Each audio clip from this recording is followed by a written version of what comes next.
میں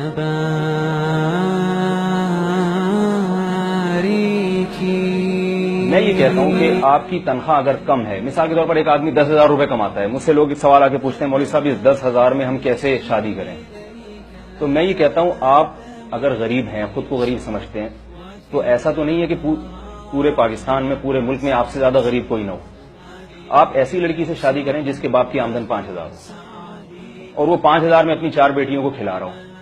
تو وہ آپ کو رشتہ بھی دے دے گا بخوشی. وہ کہے گا جب میں 5 میں 4 کو کھلا سکتا ہوں تو یہ 10 میں 2 کو یا 1 کو کیوں نہیں کھلا سکتا؟ تو اگر آپ یہ دعویٰ کرتے ہیں کہ غربت اتنی ہے اور اس غربت سے سب سے زیادہ میں متاثر ہو رہا ہوں اور سب سے زیادہ میں غربت کا شکار ہوں، تو یہ دعویٰ غلط ہے. آپ اگر غریب ہیں تو آپ سے بھی زیادہ اور بہت سارے غریب ہوں گے، تو آپ اپنے سے کمتر کی طرف نکاح کا پیغام بھیجیں اور اس میں آپ نکاح کریں تو انشاءاللہ وہ. اور پھر اللہ کا وعدہ ہے قرآن مجید میں، ان یکونوا فقراء یغنیہم اللہ من فضلہ. سورہ نور میں جہاں اللہ نے نکاح کا حکم دیا تو عجیب ترین بات یہ ہے کہ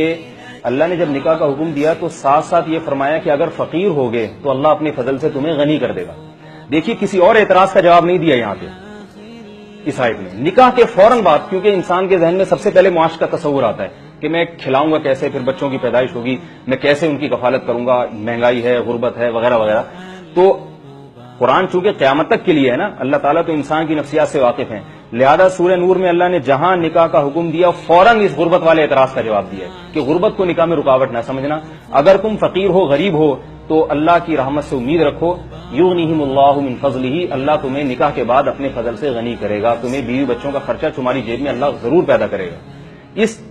آیت کی وجہ سے حضرت ابو بکر رضی اللہ تعالی عنہ کا قول ہے کہ اے لوگو، غنا اور مالداری کو نکاح میں تلاش کرو، کیونکہ اللہ تعالیٰ نے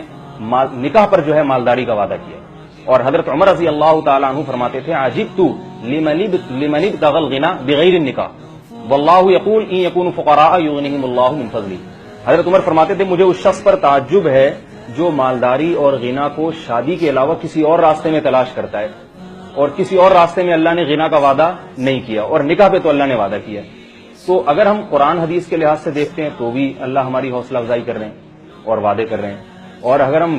زمینی حقائق کو دیکھتے ہیں تو زمینی حقائق بھی یہ کہہ رہے ہیں کہ بھئی یہ لڑکیوں کا بوجھ باپ پہ ڈالنے کے بجائے اور ان پہ خود پہ ڈالنے کے بجائے ان کے شوہروں پہ ڈالیں.